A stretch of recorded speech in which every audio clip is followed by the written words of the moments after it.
17 నెలలుగా పాలన చేతగాక ప్రజలకిచ్చిన అడ్డగోలు హామీలను నెరవేర్చే దమ్ము లేక తాము తీసుకునే కమిషన్ల మీద ఇవాళ రాష్ట్రం మొత్తం గగ్గోలు పెడుతుంటే, ముఖ్యంగా రాష్ట్రంలో ఉండే ఈ చిన్న చిన్న వర్కులు చేసుకునే కాంట్రాక్టర్లతో సహా అందరూ చివరికి సెక్రటేరియట్కి వచ్చి ఇది కమిషన్ల ప్రభుత్వం అని చెప్పి 20% కమిషన్ 30% కమిషన్ అంటూ వాళ్ళు ధర్నాలు చేయడం, చివరికి కాంగ్రెస్ పార్టీ ఎమ్మెల్యేలు కాంగ్రెస్ పార్టీ మంత్రులే ఈ ప్రభుత్వంలో కమిషన్లు లేంది, పైసలు లేంది, పర్సెంటేజీలు లేంది ఏది జరగదు అని నిష్కర్షగా ఇవాళ బహిరంగ వేదికల మీదే చెప్తా ఉంటే, ఏం చేయాలనో తెలియక దిక్కుదోచక తమ కమిషన్ల నుంచి ప్రజల దృష్టి మలచడానికే ఇవాళ కమిషన్లని దానికేదో నోటీసులని ఈ ప్రభుత్వం డ్రామా చేస్తా ఉన్నది.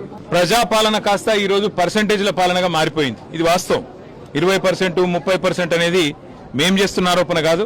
ఇవాళ స్వయంగా కాంగ్రెస్ పార్టీ ఎమ్మెల్యేలు మంత్రులు చెప్తున్న మాట, ఈ రాష్ట్రంలో కాంట్రాక్టర్లు సెక్రటేరియట్లోనే ధర్నా చేసే దుస్థితి వచ్చిన మాట వాస్తవం. ఇది కాంగ్రెస్ బీజేపీ కలిపి ఆడుతున్న, కలిపి వండుతున్న వంటకం ఏదైతే ఉందో, కాళేశ్వరాన్ని ఒక విఫల ప్రయోగంగా చిత్రీకరించే ప్రయత్నం ఏదైతే ఉందో, ప్రజలకు వాస్తవాలు తెలుసు.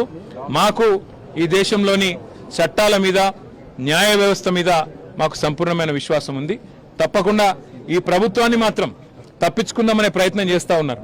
అంటే కమిషన్ల పేరిట, కాలయాపన పేరిట, కమిటీల పేరిట తామిచ్చిన 6 గ్యారంటీలు, 420 హామీలు, వాటిని ప్రజల దృష్టి వాటి నుంచి పక్కకు తీసుకుపోయే ప్రయత్నం ఏదైతే చేస్తున్నారో వదిలిపెట్టే సమస్య లేదు.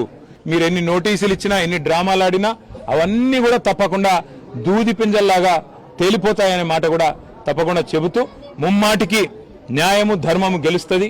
ముమ్మాటికి తెలంగాణకు మేలు చేసిన వాళ్ళని ఆ దేవుడు కాపాడతాడు. మీరెన్ని చిల్లర ప్రయత్నాలు చేసినా, వచ్చి 17 నెలల నుంచి మీరు చేస్తున్నాయని చిల్లర ప్రయత్నాలే. ఈ కమిషన్ అని, ఆ కమిషన్ అని, ఈ ఎంక్వైరీ అని, ఆ ఎంక్వైరీ అని. అందుకే నేను చెప్పేది, ఈ 3D మంత్రం ఎక్కువ రోజులు నడవదు. ఈ డిసెప్షన్, డిస్ట్రక్షన్, డిస్ట్రాక్షన్ అనే మీ ఆలోచన ఏదైతుందో ఎక్కువ రోజులు నడవదు. తప్పకుండా తెలంగాణ ప్రజలు తిరగబడే రోజు కూడా వస్తుంది. మిమ్మాటికి రేవంత్ రెడ్డి ప్రభుత్వానికి, స్కామ్ గ్రేస్ ప్రభుత్వానికి తప్పకుండా బుద్ధి చెప్తారనే మాట కూడా నేను తెలియజేస్తాను.